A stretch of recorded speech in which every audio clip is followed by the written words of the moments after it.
All right. In the name of the Father, the Son, the Holy Spirit, one God, amen. Based on Michael's requests, we're going to talk about the Sunday Gospel. This is last Sunday.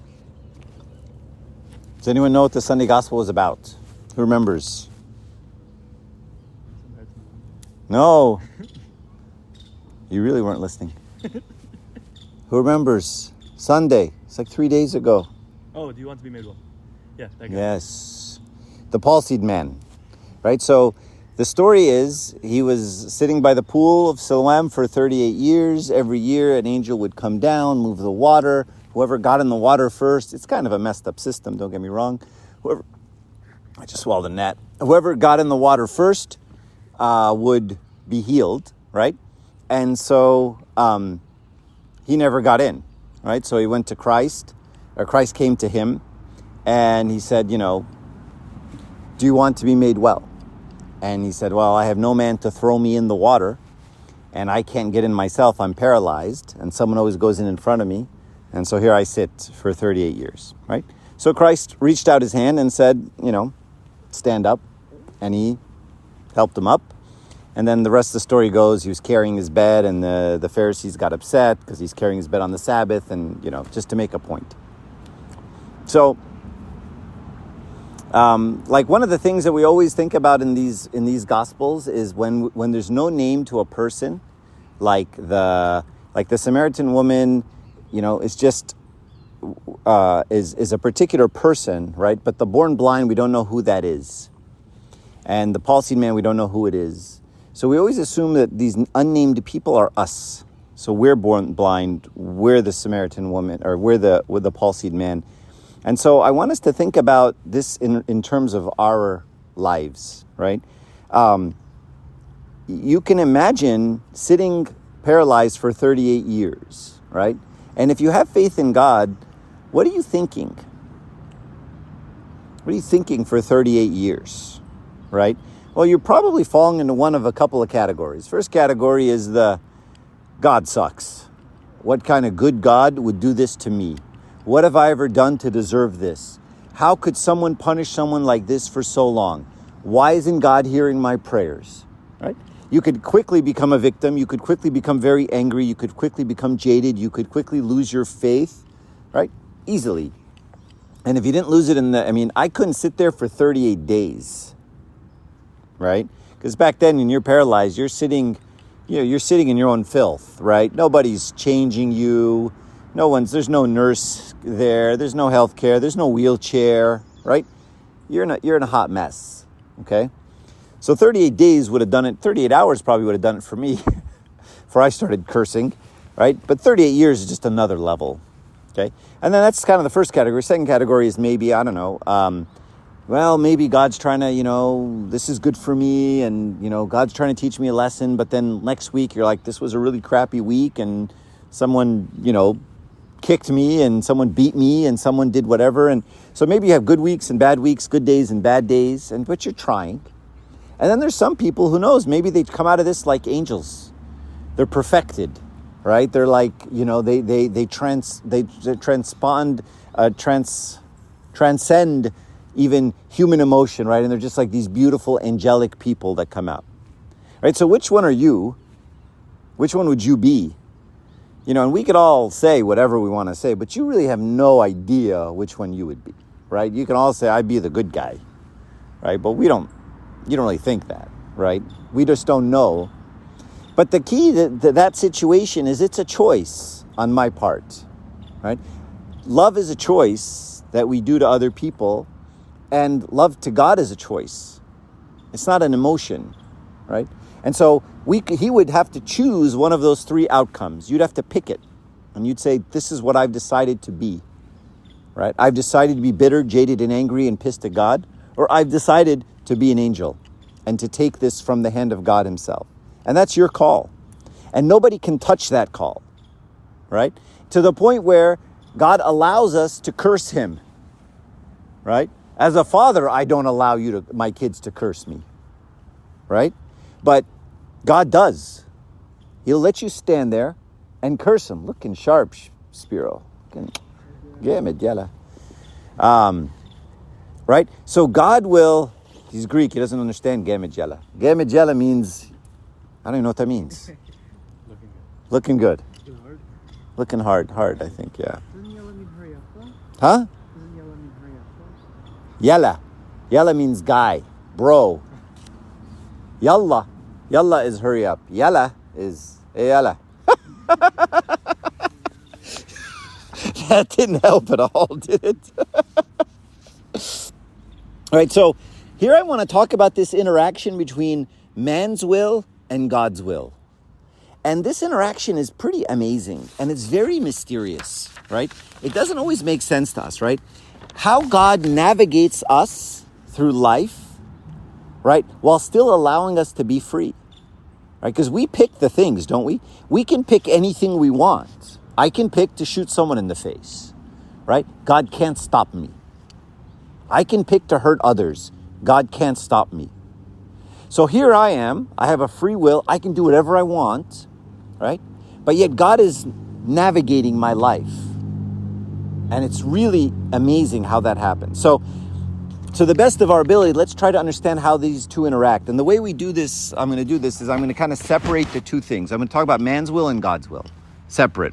So first let's talk about man's will. Christ asked this guy one of the strangest questions in the gospel. If you think about it, it's kind of dumb. Do you want to be made well? And the answer is, well, yeah, of course. No, I want to be paralyzed another 38 years. But yet even healing, even something that's so obviously good, Christ says, it's your choice. I won't even force that on you.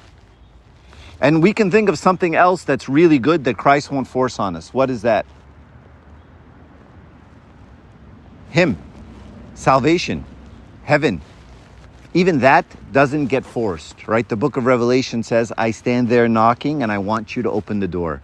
And if you don't open the door, don't open the door.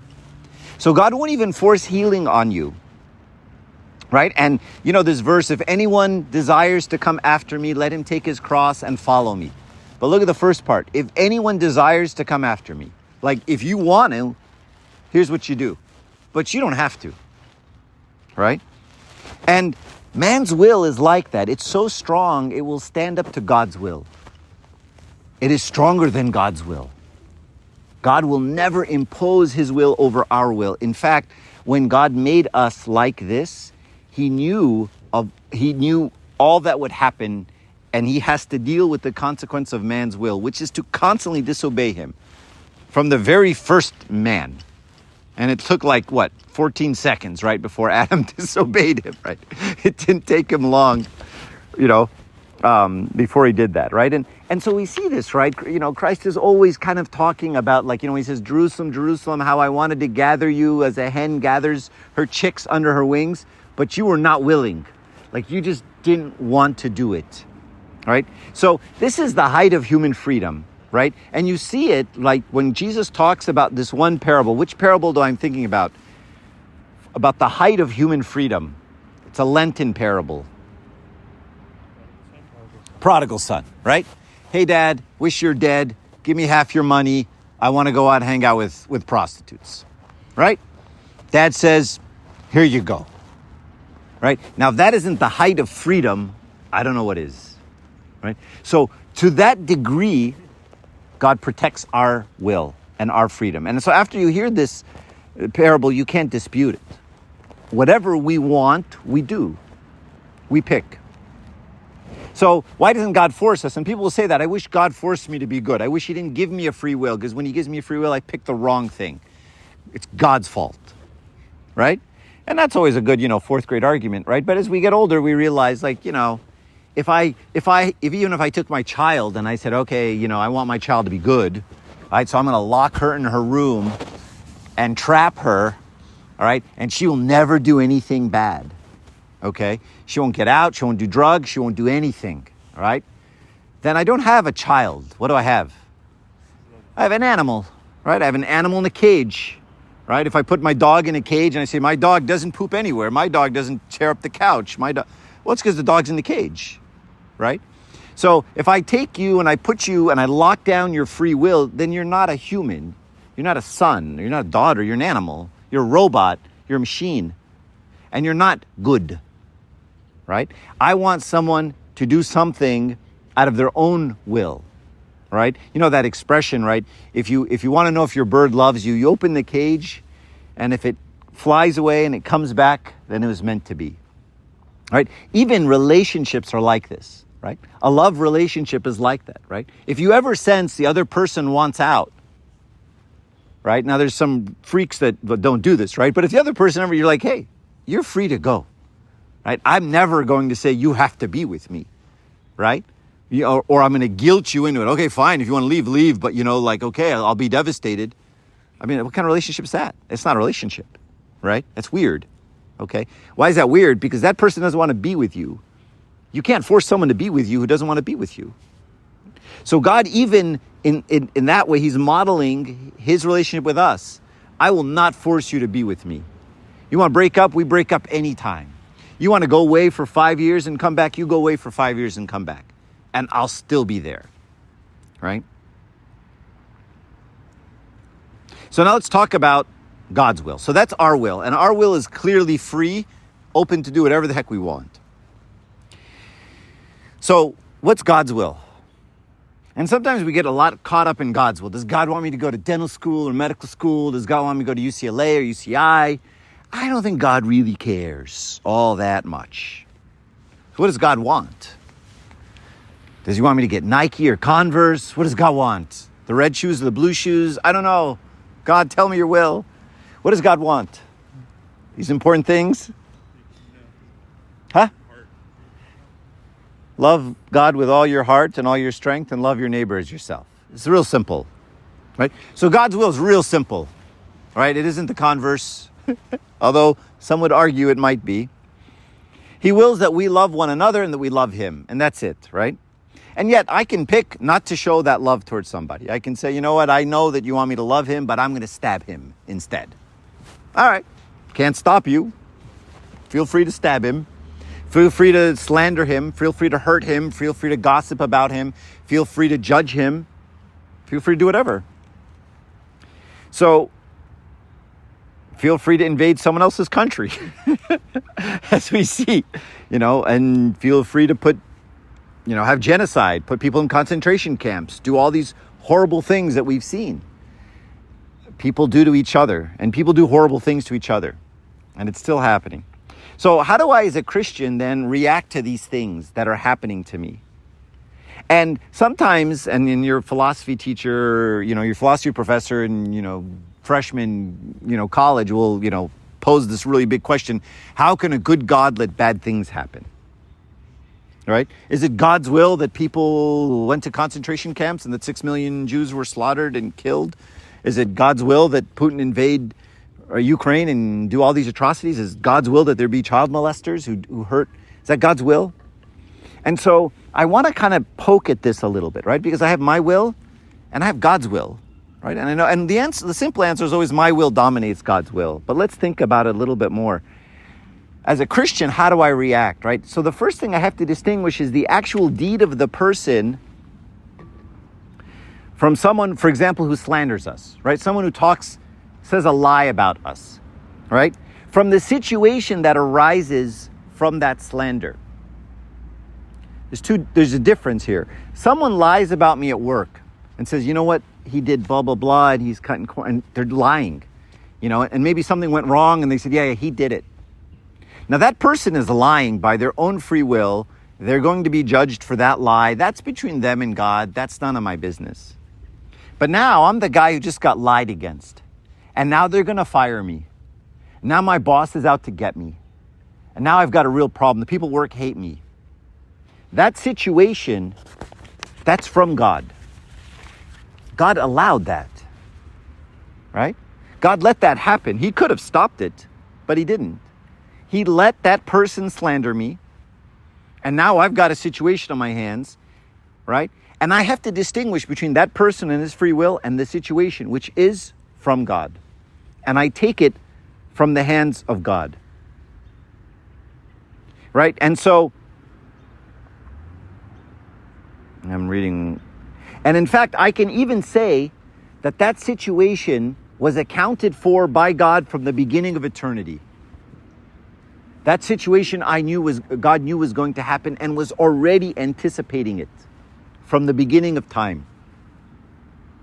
Right? Maybe 5 years ago, he started moving things in place, knowing that I would be slandered at work and that I would be fired.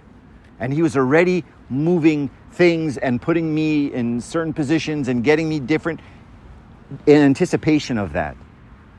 So I have to realize that thing I take from the hand of God. Right? And in fact, during Holy Week, in the litanies at night, we say this one litany, this one little bit. Of course, we're all tired and we're all waiting for Abuna to finish. But this one part is always nice. He says, who through his power arranged the life of man even before his creation. He arranged the life of man even before his creation. For those who understand Arabic, الَّذِي دَبَّرَ حَيَاةَ الْإِنسَانِ قَبْلَ خِلْقَتِهِ. Before he was created, you arranged his whole life. And so in some way, our lives are arranged. And God has allowed challenging things to happen to us, sometimes because of evil people. And that's what confuses us, right? So God wills that painful and hurtful things happen to us, things that make us grow. All right, so let's go back to this man. How did he get paralyzed? We have no idea, right? But imagine for a moment with me that some guys beat him up. And they beat him up so bad, they broke his legs, they bashed his legs so bad that he ended up being a cripple. Now what's the man thinking about? He's got to deal with two things. The first thing is with the people who did this to me, and their free will, very violent, very bad, and I got to deal with them. But then the second thing is this situation, this 38-year thing. And that I have to take from the hand of God. And I can't mix those two up. So sometimes, especially when we fight with people, we tend to mix up the issue with the person. You know what I'm saying? Right? We saw this a lot like during COVID, for example, right? Someone would, some politician would say, all right, we're gonna mandate masks, right? And then a bunch of crazy people in Texas would be like, you know what? These politicians, they're just trying to get reelected. They're just trying to pretend like they're in control. They're just trying to show that they have all the solutions. They want to control us. They want to have power. And you're like, yeah, that's probably true. They do want to get reelected. They just want to have power. They want to control. They want to show like they're doing something. But you still got to wear a mask because masks work. You see what happened? Instead of dealing with the issue of the mask, I just started talking about the person who told me to wear a mask. Right? He must have been, and that's why I'm not going to wear a mask. Well, no, those are two separate things. He could be a piece of garbage. That's fine, right? It's like, these vaccines, they're just, these rich vaccine companies, and they just want to make money because they're publicly traded. And the more vaccines they sell, the more money they make. Yeah, that's true. The more vaccines they sell, the more money they make. That doesn't mean you don't take a vaccine just because I can show you an ulterior motive of the person. Does that make sense? Right, so we do this a lot. Someone will say something, oh, that's because she's doing blah, blah, blah, blah, blah. Yeah, but she just said you're supposed to cover your mouth when you sneeze. Yeah, but that's because she's trying to be, all whatever. And you still need to cover your mouth when you sneeze, right? That doesn't mean don't cover your mouth when you sneeze, just because she's being a witch. Does that make sense? Right? So we have the action, and then we have the person, right? And so if you think about it, who crucified Jesus? Was it God's will that Jesus be crucified? Question. Was it? Could I make a reasonable argument that it was the Pharisees and the chief priests? Yes. There were instances where Jesus was about to be lynched, I don't know if that's the right word, or killed before. Yeah. And then he just miraculously didn't, and he said, it's not my time. Exactly. Right, so let's go back to the cross. Was the cross God's will? Sure. From the beginning of time. From before Adam was created, the cross was always the plan. But can I make the argument that it was the chief priest's will that he be crucified? Whose will was it? Was it the chief priest, the evil chief priest, or was it God's will? Yeah. And so here comes the mystery of how God works. Now, Jesus could have easily said, you know what? This isn't from God. This is from these chief priests. They have evil motives. They're just jealous. They don't want to lose power. They don't want to lose revenue at the synagogue. They're just trying to crucify me because I'm calling them out. I'm not going because they're bad. But he didn't do that, right? Instead, he said the opposite. He said, Father, all things are possible for you. What does that mean? You can stop this, right? Remove this chalice from me. But not what I will, but what you will. Right? So he acknowledges, like, look, I know you could stop this. I know this is your will. You're letting this happen. So everything that happens in the world, God let happen. Did God let Putin invade Ukraine? He did. Could Putin have dropped dead of a heart attack 7 seconds earlier? Absolutely. Right? But God assented. God let it happen. Putin is still judged for being Putin, for everything he did. Okay? He still got, that's on him. But the situation that arises from that, we take that from the hand of God. Right? And distinguishing those two things is very important. Yes, sir. So you're saying since it's God's will, that means everything that happens is God's will, right? Yeah. So for the things that don't happen or that God doesn't let happen, doesn't that mean that like it's not really freedom? So, yeah, I wouldn't say that, right? Because imagine for a moment that I see, whatever, my son or daughter about to do something very dangerous to themselves. I may find myself in a situation where I try to thwart that, right? Where I step in and say, you know what, this isn't your time to die, right? I'm going to have to stop you, right? And or I may manipulate the situation such that they don't, like if I see them about to trip, or I'll move something and put it right in front of their foot, right as my toddler is about to step, he's about to step off a cliff. I put the little thing, he steps on the thing, and then he continues on, right? So I'm not going to, physically, I'm not going to thwart his will, right? But I could manipulate the world around him in such a way. I'll read you this quote. It's really nice. It says,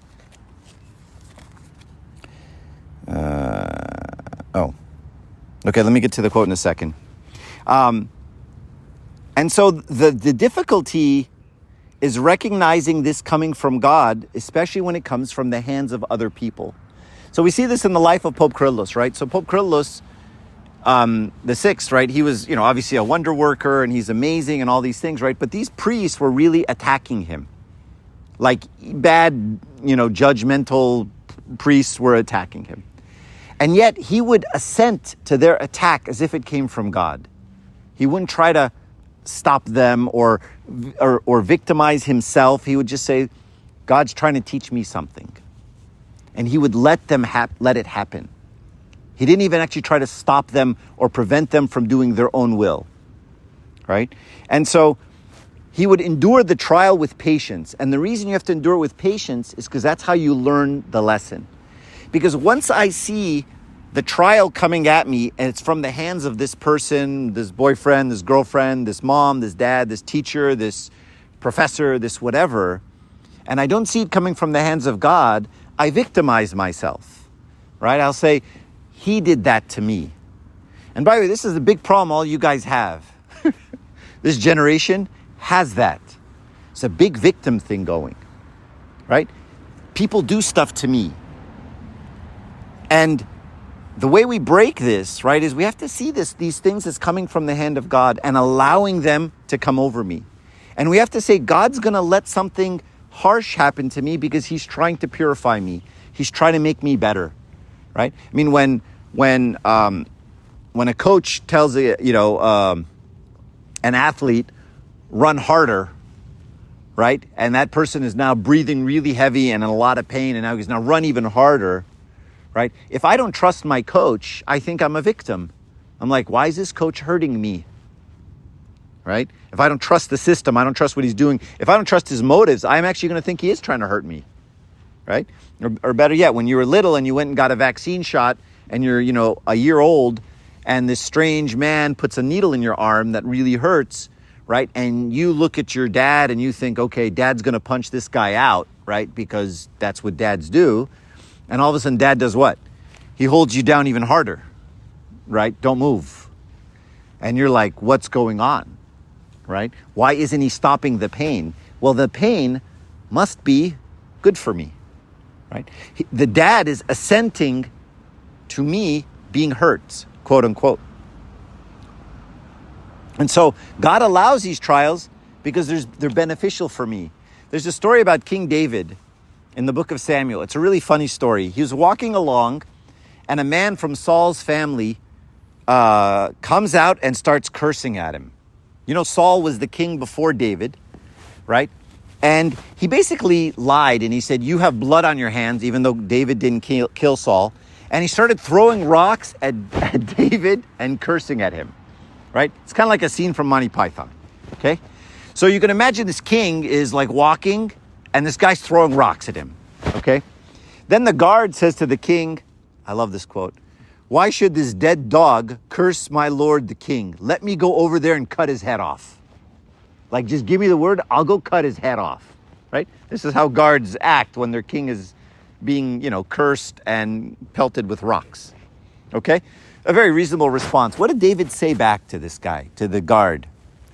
But King David said, what does this have to do with you? If he is cursing because the Lord said to him, curse David, who can ask why you do this? Then he continued, leave him alone, let him curse, for the Lord told him to do so. It's an interesting verse.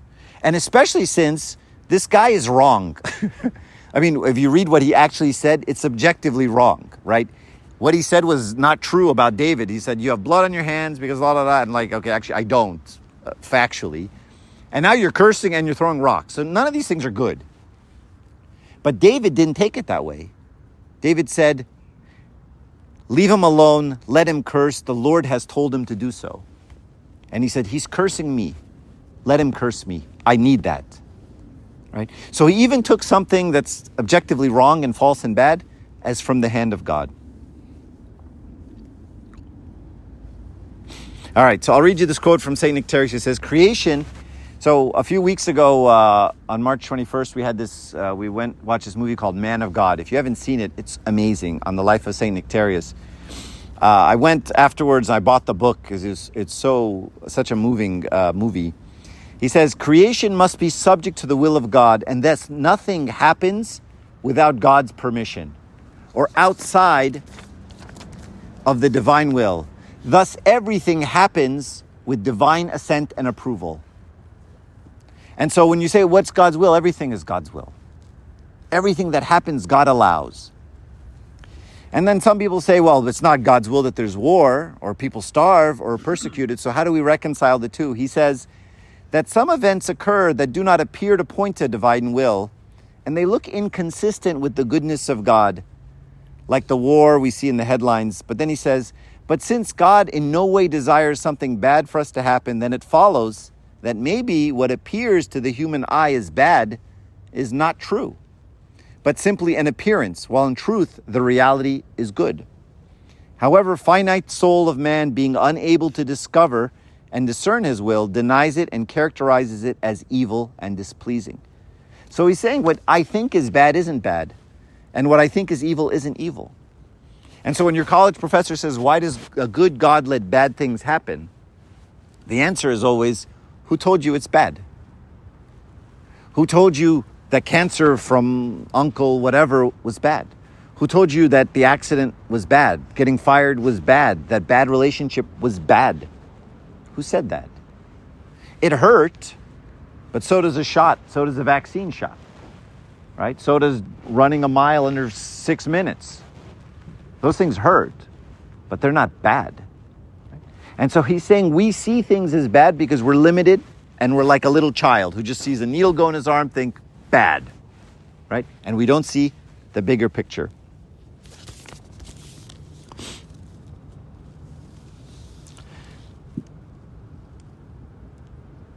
So you guys know that we call Jesus the Pantocrator, right? What does that word mean?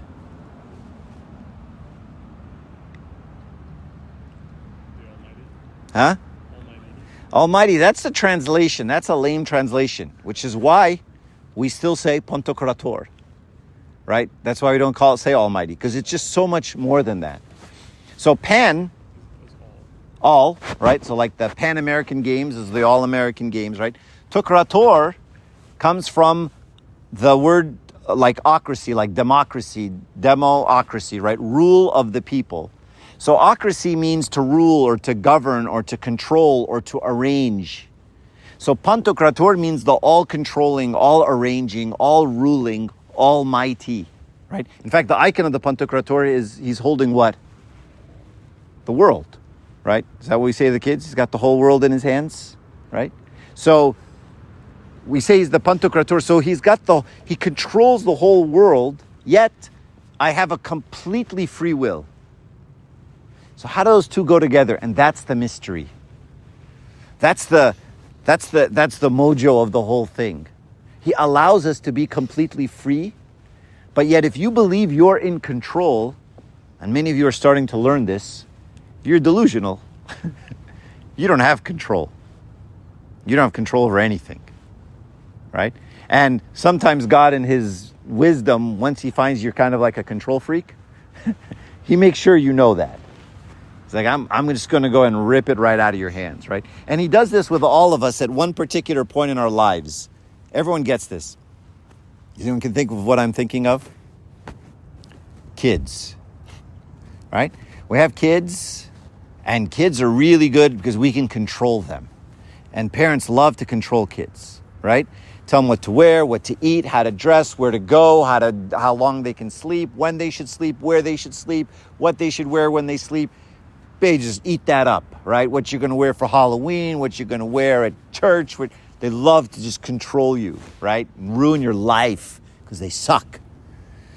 And then you become a teenager. And then God just like takes that thing that you can control so well and he just like, rips it out of your hands. And some parents don't do well with this. Me, I couldn't care less. Right? Take them, right? But a lot of parents, and you all know because you have some, don't like that, right? And that's the teenage years, right? Where you start to assert your own free will and the parent's like, no, control, it's mine, right? You're not going there. You're not doing that. And you're like, yes, I am. And away we go, right? So control is not something we get to have, right? Control is something we think we have, but it isn't real. Everything is in God's hands.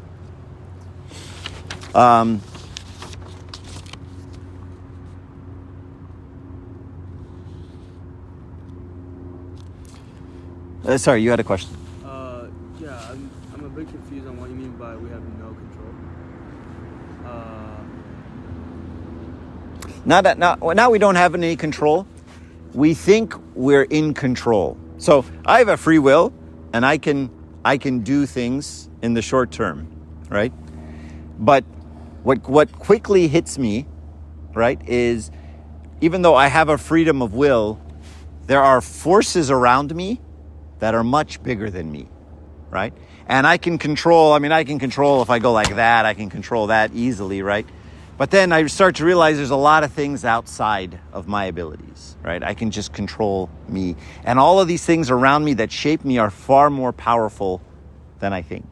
I mean, like, just take example, you can't even control what parents you get, right? That decision was made for you, and it's huge, right? The kid who was born in poverty in Africa versus the kid who was born to Bill Gates, right? I mean, right there, right? I mean, so you have a free will, but yet God mystically still has the Pantokrator, right? This ability to control bigger than you. Make sense? Yeah. Okay.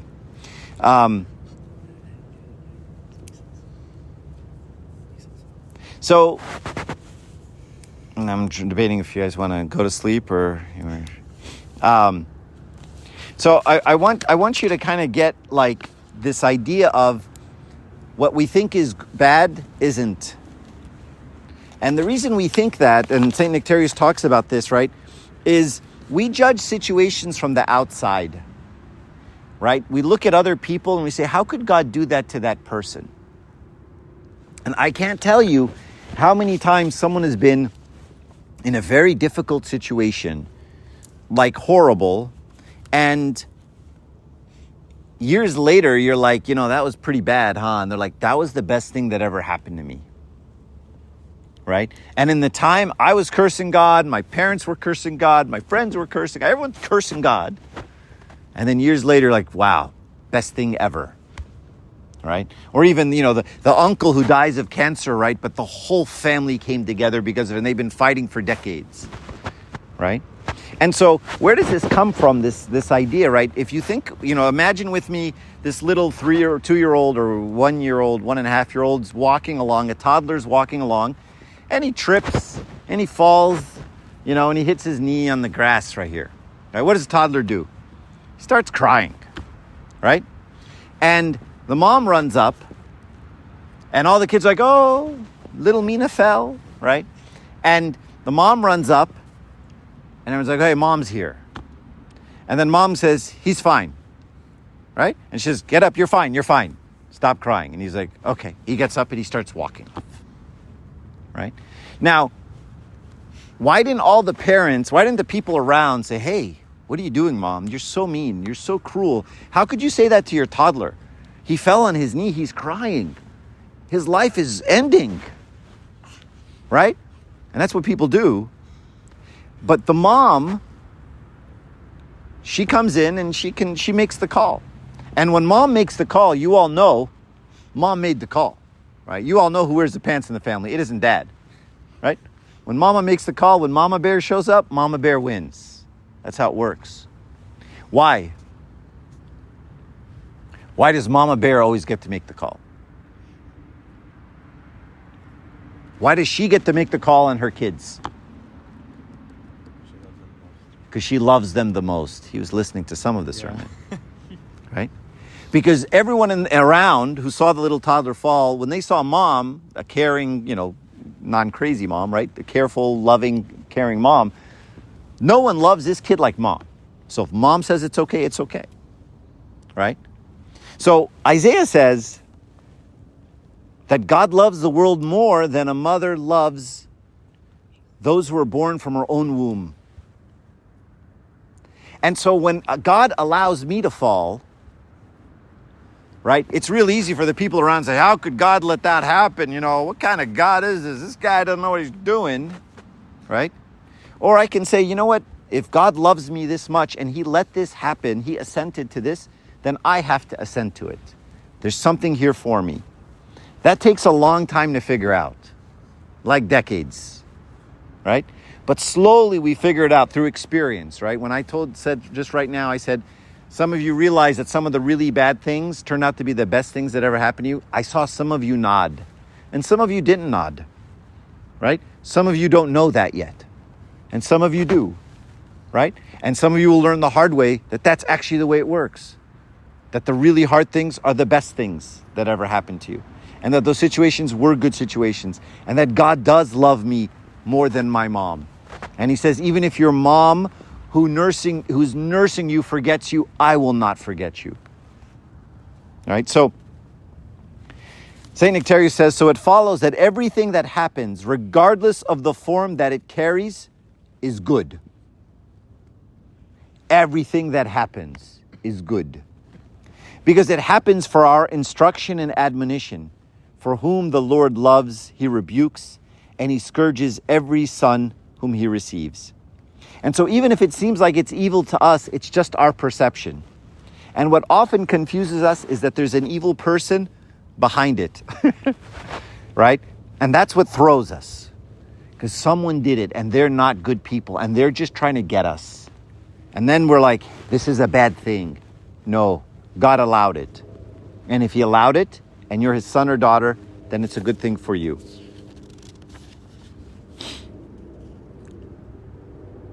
All right.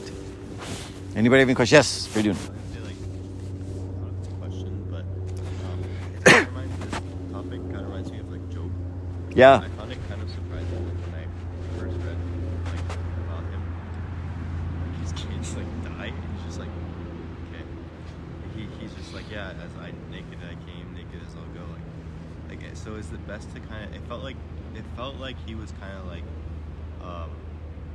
he didn't think it was good or bad. He just accepted. Yeah. Is that like the way to think? That's the way to think. So Job, that's perfect story, right? When Job's kids died and he lost his sheep and he lost his everything else, right? He simply said, naked I came out of my mother's womb, naked I shall return. The Lord giveth, the Lord taketh away. Blessed be the name of the Lord, right? Just the perfect answer. But the theology in that story is beautiful, right? Because God allowed it, right? Because it says in the beginning, Satan went to God and said, can I do this? And God said, yeah. And he said, can I do this? He said, yeah. Can I do this? Yeah. Right? So that's the theology. God assented. It is God's will that his kids died and his cattle died and his this died and he got boils all over his body. That was God's will. Right? And so he could have easily said, well, that's because these bad people, and then I'm going to go into victim mode. But he didn't. He said, I'll take it from the hand of God. Right? That's a perfect example. And that story tells the exact theology of what we're talking about here. Satan went and said, can I do this? And God said, yes. Yeah, I think like even Satan, I don't know if I understood it right, like God told Satan, like, hey, did you look at him? Or something like that. Oh yeah, you could test my servant Job. Yeah. He offered him like, Yeah. well, and Mike's about to say, but didn't he curse God later? Yeah. Right? So, and that's the beauty of this story, right? So Job's a long book, right? So the first chapter or two, bad things happen to Job. Job says all the right things. Naked I came out of my mother's womb, naked I shall return, right? And then he's a hero. And then we got another like 40 chapters, okay? So what happens over the next 40 chapters? Job gets pissed, right? He's like, you know what? I'm a pretty good guy. And I didn't deserve this. And I didn't deserve that. And God's a loser. And God's this. And God's that. Okay? And you guys know why Job got really pissed? This is a lesson to all of us, by the way. Huh? To show repentance, I don't know. No. He kept thinking about it. No. Who pissed him off? His friends. His friends. Right? His friends showed up. Friends. Okay? And what did his friends do? They defended God. They said, you know why God did this? Which, as soon as someone starts a sentence like that, you just slap them in the face, right? As soon as they tell you, well, let me tell you why God did this. You're like, did you just say that out loud? Are you going to finish that sentence? You're going to tell me why infinity did something. You're a monkey, right? You're not even a monkey, you're an ant, right? And the ant's going to explain to me why God did something, right? Just pow, just slap them, right? First thing. And the reason, I remember when COVID first happened and everyone was telling us why God gave us COVID. And you're like, really? You're going to tell me why God gave you COVID? God gave it Did he tell you? It's so stupid. Anyway, so these guys would go and defend God. And they said, it's because you're not a good person and you don't give the sacrifices properly and God's this and God's that. And then Job got really pissed, like, you know what? No, screw you. I do the sacrifices properly. I do offer blah, blah, blah. He justifies all the things. I give this kind of sacrifice for my kids every day. I would offer this so that, right? So as a lesson for all of you, right? When your friend is hurting, don't give advice. Don't tell them why God did stuff and how it's, this is because, God's trying to teach you. Don't. It's our temptation. Don't. You hold their hand. You say, I'm so sorry this happened to you. And you sit next to them and you're there for them. You don't have to explain anything. You don't have to teach them anything. You don't have to tell them why they're bad. You have to tell them why you're good. This never happens to me because I go to Tisbeha, right? Don't do that. Okay? Just sit there and be with them in sympathy and empathy and humility. Okay. So then Job gets pissed at God, right? Mostly because his friends. But what his friends did, and again, God allowed the friends to be donkeys, right? Because he wanted to provoke Job. Why? There was still one part of Job that wasn't good, right? And there was just one little piece of corruption. And Job was fine. You could take my kids, take my kids. Take my sheep, take my sheep. Take my house, take my house. But don't tell me I didn't do it right. All right? The ego was still there in Job. And it took several chapters for it to come out. And God wanted to poke at that. There was still some perfection left in Job to be had. And this is like this, let me read you this quote. He says, whom he loves, he rebukes and scourges. Where's the quote? think I deleted it.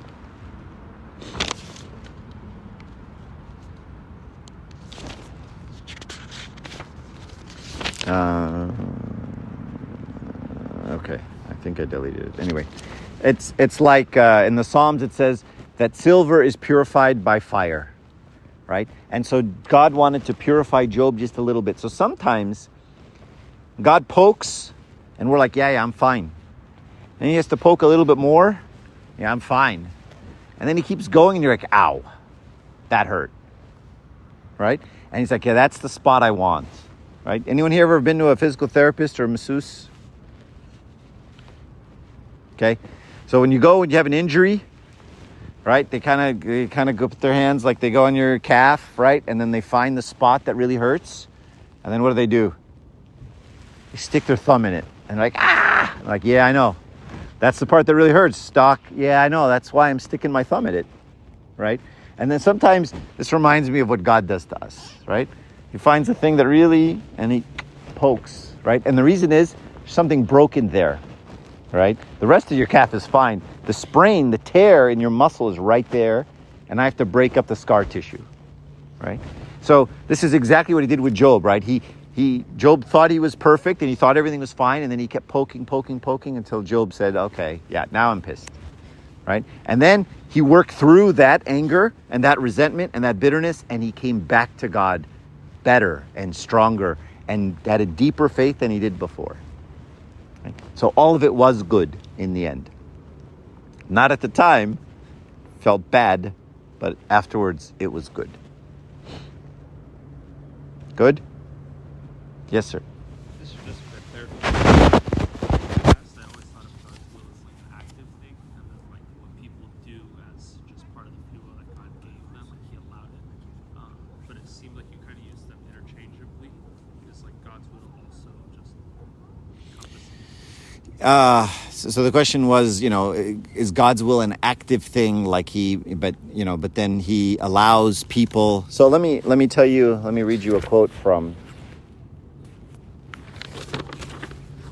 where I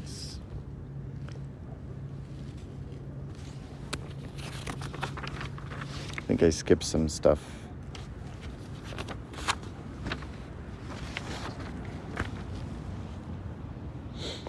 So in the case of Christ, the spiritual writer says, it was not the Father's will that his Son be killed, nor did he inspire anyone to kill him. He did will, however, that Jesus would freely be the sacrifice for the sins of mankind. He willed that Jesus would let himself be put to death. So he didn't will and inspire anyone to do the thing, like that active word that you use. He didn't make anyone do anything, right? But he allowed it, he assented to it. And here I want to caution you from something, right? Like, we're not going to figure this out, right? Like, we're not going to lock this down and say, no, so I just scratched my cheek. Was that my will, God's will? God wanted me to scratch my cheek so that because you could really lose your mind really fast doing that, right? And so sometimes us kind of second guessing, what's God's will? What is God trying to do? Really just focus on doing the best you can in the situation you have, right? Alexander Schmemann says, life is about dealing with what you've been dealt. That's it, right? Deal with what you've been dealt. So don't get too much caught up into what does God want me to do? Just do, right? And just kind of have that focus of I'm just going to make the call and I'm going to make the best call I can make, right? And then God can work around it, right? He can do anything. I can make a really dumb call. He'll fix it. Right? As long as my heart's in the right place. Right? So focus on making the right call for the right reason. And let God do his job, right? Without trying to second guess it and, because you can really drive yourself nuts doing that stuff. Good? Any other questions, comments, criticisms, complaints? All right. Thank you all for coming. Welcome back to the park. Glory be to God forever. Amen.